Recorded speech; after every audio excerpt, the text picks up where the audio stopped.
Selam. Oremanieyo. Bugün sizlere ben nasıl Korece öğrenmeye başladım bundan bahsetmek istiyorum. Eğer Korece öğrenmeye yeni başlayanlar varsa ya da başlamış ama hangi kaynaklarla daha fazla Korecesini ileriye götürebileceğini bilmeyenler varsa onlara da kaynak niteliğinde olsun istedim. Bu videoda sponsor yok, reklamda değil, aslında tamamen kendi paramla ödediğim kaynaklardan bahsedeceğim. Aynı zamanda ücretsiz kaynaklardan da size bahsetmeye çalışacağım. Ben dil bilgisi konusunda çok hassasım ve çok dikkatliyim. Bu zamana kadar İngilizce, Korece, Almanca, Çince ve İspanyolca öğrendim ve hepsinde de odaklandığım nokta işte bu dillerin kültürle olan bağlantısı ne ve diller arasındaki benzerlikler ne? Bunlara özellikle çok dikkat ediyorum. Bu şekilde dillerin altında yatan kültürel bağlamları da analiz ettiğim için sanırım özellikle Korece ve Türkçenin birbirine çok benzer olduğunu düşünüyorum. Bu yüzden de Korece öğrenmek benim için çok daha kolay oldu. Yani Korece'de öğrendiğim bir grameri ya da kelimeyi direkt kafamda Türkçe'de hali hazırda ana dilimde kullandığım kelimelerle çok kolay bağdaştırabildim. O yüzden de Korece'yi biraz daha hızlı öğrendim bence diğer dillere kıyasla. Önce internetten bulduğum ücretsiz görsellerle Hangul'u öğrenmeye başladım. İşte harfler nasıl okunur gibi. Hangul'u öğrendikten sonra da sevdiğim, işte hali hazırda dinlediğim, izlediğim şeylerin Korece isimlerini okumaya çalıştım. Onları yazmaya çalıştım. Böyle küçük adımlarla aslında Hangul'u pratik yapmaya başlamıştım. Yani başlarda Romanization'da bir denedim ama sonra baktım ki Hangul'da daha iyi oluyor. Çünkü Romanization'da seslerin telaffuzu daha çok İngilizceye uygun bir şekilde çevrildiği için Türk birisi için okuması daha zor oluyor. Arada bir sürü ses girmiş oluyor. Yani o sesler çok bizim Türkçe okumamıza uymuyor. O yüzden söylerken de böyle kafam karışmaya başladı. Ben dedim ki Hangul'dan okuyayım, yani doğru bir şekilde öğreneyim. Böylece de şarkı sözlerini artık normal Hangul'la, yani Korece ile okumaya başladım. Eğer siz de Korece öğrenmek istiyorum ama ben daha Hangul'u bile bilmiyorum diyorsanız buraya linkini koyuyorum. Sizler için çok basit bir Hangul serisi hazırladım. Buradan alfabeyi hızlıca, çok basit bir şekilde öğrenebilirsiniz. Dedim ki ben böyle bayağı cümle öğreniyorum. İşte mesela Mohe, 안녕하세요, işte 어떻게 지내세요, 잘 잤어요, 밥 먹었어요 gibi böyle günlük hayatta sık sık kullanılan cümleler artık bende var yani. Öyle olunca da dedim ki bir de bu arada da artık üniversiteye de başladım. Ben de çevremdeki kursları araştırmaya başladım ve 2015 yılında ilk kez Korece kursuna kayıt oldum. Korece öğrenirkenki ilk ciddi adımım kursa başlamak oldu.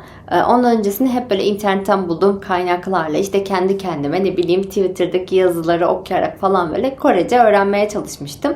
2015'in sonlarına doğru da ben İzmir Alsancak'ta TÖMER bünyesinde bulunan Sejong Enstitü'ye kayıt oldum. Yanlış hatırlamıyorsam burada toplamda 7 ya da 8 kur vardı ve her kur 2 aydan oluşuyordu.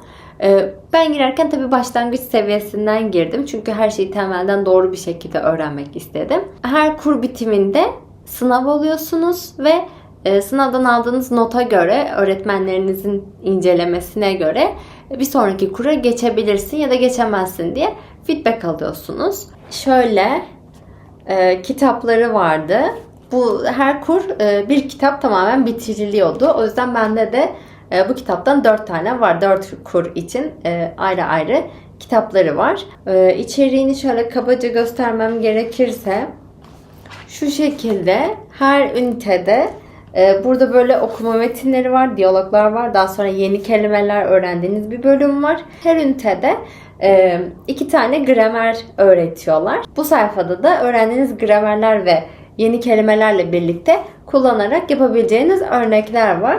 Şu şekilde CD ile birlikte geliyor. Bunu da takarak dinleme sorularını yapabiliyorsunuz. Böylece hem dinlemenizi geliştiriyor, hem okumanızı geliştiriyor, hem aslında böyle size hani siz de şimdi şunu kullanarak böyle cümleler kurun diyor. O yüzden sizin kendinizin cümle kurmanızı da sağlıyor. Kitaplarla ilgili tek sıkıntı kitabın tamamen Korece olması. Yani dil bilgisini de, kelimeleri de size Korece olarak anlatıyor. O yüzden özellikle konu anlatımı olan kısımları öncelikle bir çeviri yapmanız gerekiyor ya da Korece bilgisi iyi olan biriyle bu kitabı kullanmanız gerekiyor. Yavaş yavaş ama böyle emin adımlarla tek tek öğrenerek ve seviyeye uygun bir şekilde, yani işte önce basic bir şey öğrenip sonra işte advanced bir şeye geçerek değil, gerçekten adım adım basic'ten başlayıp günlük dilde en sık kullanılan gramerleri ve kelimeleri öğrenerek ilerlemek istiyorsanız bunlar çok güzel kaynaklar.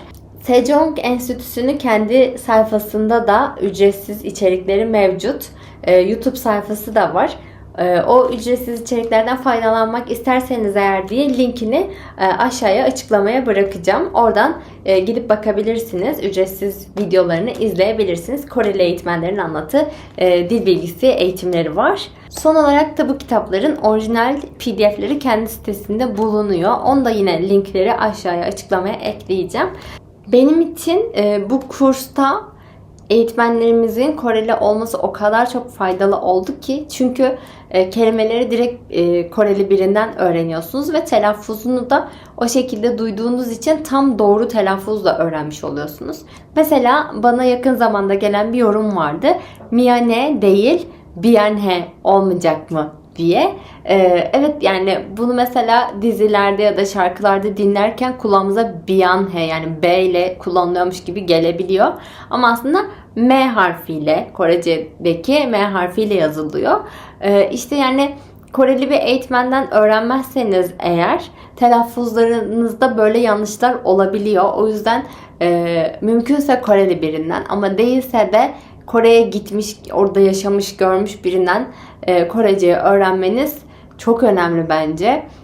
Kore'ye gitmemiş ya da Koreli olmayan birinden öğrenirseniz telaffuzunuzda yanlışlıklar olabilir. Bu da Kore'ye gittiğinizde daha sonra ya da Koreli biriyle konuşurken anlaşamamanıza, hani yanlış anlamanıza ya da sizin onu anlamamanıza neden olabilir. O yüzden dikkat etmeniz gereken bence kaynakların Koreli birinden olduğu ya da en azından Kore'de yaşamış birinden olması.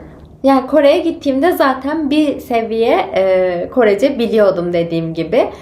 Kursun ardından bir de Kore'ye gitmiş olmak, orada 5 ay yaşamak ve her gün Korece kullanmak benim seviyemi artık iyice ilerletti ve 4. seviyeye kadar geldim. Ben de dedim ki yani hazırda da buradayken Korece çalışmaya devam edeyim. Biraz daha ilerlesin Korece. Eğer hala Korece seviyenizin ne olduğunu bilmiyorsanız şuraya bir yere linki bırakıyorum. Sizin için çok güzel bir Korece seviye tespit sınavı hazırladım. O testi yapabilirsiniz. Böylece hangi seviyede olduğunuzu da buradaki linkten görebilirsiniz. Şöyle 2 tane kitap aldım. Bunları Kore'den aldım.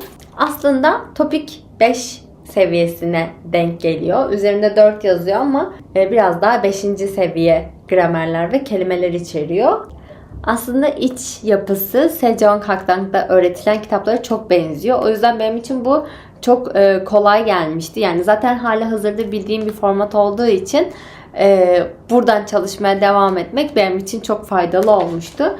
Şöyle yine içinde göstereyim. Aynı şekilde karşılıklı diyalog metinleri var. Yeni kelimeler öğrendiğiniz bölümler var şu şekilde. Ve bu kelimeleri ve gramerleri kullanmanız gereken örnekler var. Yine burada da aynı şekilde dinleme etkinlikleri var. Şöyle kitabın arkasında CD'si ile birlikte geliyor bu da. Burada artık biraz daha işin içine deyimler falan da giriyor. Biraz daha yani böyle daha akademik şeylerde görebildiğiniz gramerler de bu kitapta başlıyor. Bu dediğim gibi böyle workbook, yani ne denir, ders kitabı, konu anlatımı tarzında. Evet, konu anlatımı tarzında. Bu ise çalışma kitabı tarzında. Tamamen içinde alıştırmaların olduğu, yani bu kitaptan öğrenip daha sonra burada da soruları cevapladığınız bir sistem. Böyle 2 kitap birlikte. Bunları dediğim gibi Kore'de aldım. Dersten sonra kütüphaneye gittiğimde bunlarla birlikte çalışıyordum. Korecemi ilerletmeye çalışıyordum. Bu kitaplar da çok güzel. Sadece bir eksisi var. İçerisindeki konu anlatımları İngilizce. Yani bunları anlayabilmeniz için İngilizcenizin birazcık iyi olması gerekiyor. Eğer İngilizce seviyeniz iyiyse bu kitapları da faydalanabilirsiniz. Kore'den bir de böyle bir kitap aldım. Bunun içerisinde de günlük hayatta en sık kullanılan argo ve terimsel kelimeler var. Mesela Türkçe'de kullandığımız züppe gibi, maço gibi, işte jetonu köşeli, hani anlamıyor gibi böyle hani günlük dilde kullandığımız deyimler ya da argo ifadeler. Bunun içerisinde de toplamda 255 tane kelime var. Bu da yine İngilizce bir kitap. Maalesef Kore'den aldıklarım İngilizce açıklamalı kitaplar. Şöyle içerisini göstereyim. Kelimeleri veriyor ve İngilizce bir şekilde anlatıyor. Daha sonra da nasıl kullanıldığına dair bir örneği sizinle paylaşıyor. İşte bu çok maço bir erkek falan gibi mesela. Böyle argo kelimeleri çok kullanıyoruz. Özellikle kendi yaşıtınızdaki insanlarla konuşurken onları anlamanız için argoyu da birazcık bilmeniz gerekiyor. Eğer ki Korece seviyeniz biraz daha ileri seviye ise artık grameri belirli bir seviyeye kadar, mesela B1, B2 seviyesine kadar geldiyseniz daha da hani günlük dilde rahat iletişim kurabilmek için bu kitaptan da faydalanabilirsiniz. Henüz abone olmadıysanız kanalıma abone olmayı ve videolarımı beğenmeyi unutmayın. Son olarak bir de şöyle bir kitap var. Bunu bence çoğunuz biliyorsunuz. Bunu zaten ben de Türkiye'deyken aldım. Kore'yi tanıyarak Korece öğrenelim diye. Bunun içerisi tamamen Türkçe. Diğerleri gibi İngilizce ya da Korece değil. O yüzden okuması çok kolay. Şöyle bir şey var. Bu Korece öğrenme kitabı değil. Size Korece öğretmiyor. Bu size Kore kültürünü öğretiyor. Yani içerisinde Kore yemekleri var, Kore tarihi var, Kore efsaneleri var, destanlar var, Hallyu var. Müzik, eğlence, tarih, kültür, her şeyden bahsediyor bu kitap. Kore'nin kültürüne eğer ilginiz varsa, kültürünü beğeniyorsanız bu kitabı kesinlikle bulabilirsiniz. İnternete baktım, hala satılıyor. Birçok yerde de satılıyor. Bu kitapta benim en çok sevdiğim şey ne peki? Burada her bölümden sonra şöyle deyimsel ifadeler diye bir bölüm var ve o konuyla ilgili size deyimler veriyor. Aslan yattığı yerden belli olur. Ağaç yaşken eğrilir gibi. Hani bizim de çok sık kullandığımız deyimlerimiz var ve neredeyse aynı tıpatıp olan deyimlerimiz bile var. Artık ileri seviye Korece öğrenmek istiyorsanız bu kitaptan yararlanabileceğinizi düşünüyorum. Birincisi, bunun içerisinde anlatılan kültürel şeyler çok faydalı. Yüksek seviyeli bir topik sınavına hazırlanıyorsanız size yazma bölümünde burada öğrendiğiniz konuların faydası olabilir. Aynı zamanda da yine deyimler çok faydalı olabilir. Yazma bölümünde özellikle bu deyimlerden bir ya da iki tane kullanırsanız size artı puan kazandırabilir. O yüzden bence böyle de faydası var bu kitabın. Ben de şu an topik 5'e hazırlanıyorum. O yüzden bu kitabı yeniden okumaya başladım. Buradaki deyimleri de yeniden çalışıyorum. Sizlere de tavsiye ederim. Son olarak benim bu süreçte faydalandığım 2 tane online kaynak var. Bunlardan bahsedeceğim. Bunlar için yani şu dönemde başladım, işte şu dönemde bunlardan faydalandım gibi bir şey diyemiyorum. Çünkü hala açıp bakıyorum. Hala işte şunu nasıl derim ya dediğimde gidip bu kaynaklara bakıyorum. Online olması, erişilebilir olması çok güzel.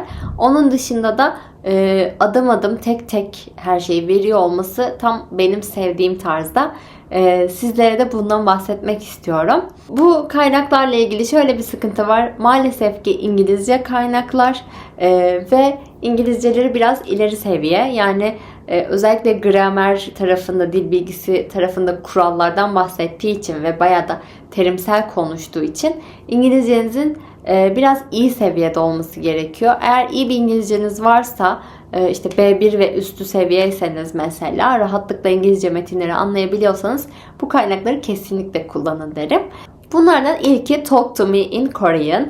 Bunu belki de birçoğunuz görmüştür. Hepsi Koreliler ve İngilizce olarak Korece'yi anlatıyorlar. Ben başladığımda birçok ders ücretsizdi. PDF'leri vardı ve oralardan çalışabiliyordunuz. O yüzden çok güzeldi. Şu an daha çok içeriklerini ücretli üyeliklere sağlamaya başlamışlar. Ama yine de ücretsiz içerikleri bence oldukça faydalı. YouTube kanalları var ve oradan da sık sık video paylaşıyorlar. Kesinlikle takip etmenizi öneririm. Bu kanalın güzel olmasının iki nedeni var. Birincisi hepsinin Koreli olması. Yani az önce de bahsettiğim gibi telaffuzlarını, kullanımlarını, kullanış alanlarını direkt birinci ağızdan doğru bir şekilde öğreniyorsunuz. Ve kelimeleri öğretirken yan anlamları, zıt anlamları, eş anlamları gibi şeyleri de anlatıyorlar. O yüzden kelime haznenizi de çok müthiş bir şekilde genişletiyorlar. İkincisi de kaynakları çok fazla. Her şeyden bahsediyorlar. Yani içerisinde dil bilgisi de var. Kelime kıyaslamaları da var. Günlük dilde kullanılan ifadelerin neden böyle kullanıldığına dair açıklamalar da var. Argo da var. Jargon da var. Yani bir kelimenin gerçek anlamı, yan anlamı, mecaz anlamı şeklinde kıyaslamalı anlatımları da var. O yüzden kesinlikle tavsiye ediyorum. YouTube kanalını da aşağıya açıklamaya bırakıyorum. Oradan Talk to Me in Korean'ın ücretsiz içeriklerini takip edebilirsiniz. İkinci online kaynağım ise How to Study Korean. Ben bu siteye bayılıyorum. Çünkü tam benim öğrenme stilime uyan bir site. Bu sitede ücretsiz ve ücretli içerikler mevcut ama ücretsiz içerikleri de oldukça fazla. İlla ki ücretli içerikleri almak zorunda değilsiniz. Yine buradaki kaynaklar da tamamen Koreliler tarafından hazırlanıyor. Açıklamaları çok güzel. Cümleleri İngiliz kültürüne benzeterek de açıklıyor. Yani işte Amerika'da şöyle deniliyor. Bu da buna çok benziyor gibisinden böyle kültürel bağlamlarını da açıklıyor. Çok net, uzun uzun böyle konu anlatımları yok. Ve yazılı kaynak olması bence müthiş. Çünkü yazılı kaynak olduğunuzda kendi hızınıza göre konuyu çalışabiliyorsunuz. Tamamen her şeyi kendinize göre ayarlayabiliyorsunuz. Buranın sadece şöyle bir eksisi var. Konu anlatımları çok güzel olsa da çok kısa. O yüzden çok fazla örnek size sunmayabiliyor. Yani örnek sunsa bile pratik yapma imkanınız olmuyor. O yüzden burada konuları öğrendikten sonra ya da kelimeleri öğrendikten sonra kendiniz başka kaynaklarla pratik yapmanız gerekiyor. Ama böyle elimin altında özet bir şey olsun, aradığımı şak diye bulayım ve özellikle dil bilgisi konusunda böyle madde madde benim önümde işte kaç tane öğrenmem gereken kural varsa hepsini tek seferde göreyim diyorsanız How to Study Korean kesinlikle tavsiye ettiğim yer. Yani bu kadar kaynağın içerisinde en çok beğendiğiniz nedir diye sorsanız How to Study Korean derim. Bunun nedeni tamamen benim öğrenme stilime çok yakın olması. Benim Korece öğrenme serüvenim bu şekilde. Ben çok fazla yardımcı kaynak ya da yan kaynak kullanmaya çalışmadım. Daha çok kendim günlük hayatta işte insanların kullandığı şeyleri okumaya çalışarak ya da kendim anlamaya çalışarak Korecemi ilerletmeye çalıştım. Kullandığım kaynaklarda da bir şeye sadece çok dikkat ettim. O da kaynağın Koreli biri tarafından hazırlanmış olmasıydı. Çünkü bir dili anlamanın en iyi yolu o dili deneyimlemektir. O dili günlük hayatınızda kullanmanız, o dil ile içinizde düşünüyor olmanız lazım. Size de en büyük tavsiyem kullandığınız kaynakların Koreli bir tarafından ya da Kore'de yaşamış bir tarafından hazırlanmasına dikkat etmeniz. Sizin kullandığınız kaynaklar hangileri? Bunların içerisinde hangileri çok beğendiniz, tavsiye edersiniz? Ya da hangilerini pek beğenmediniz? Benim anlattığım kaynaklar içerisinde sizin de daha önceden duyduğunuz ya da çalıştığınız kaynaklar var mıydı? Bunları yorumlarda belirtirseniz eğer çok güzel olur.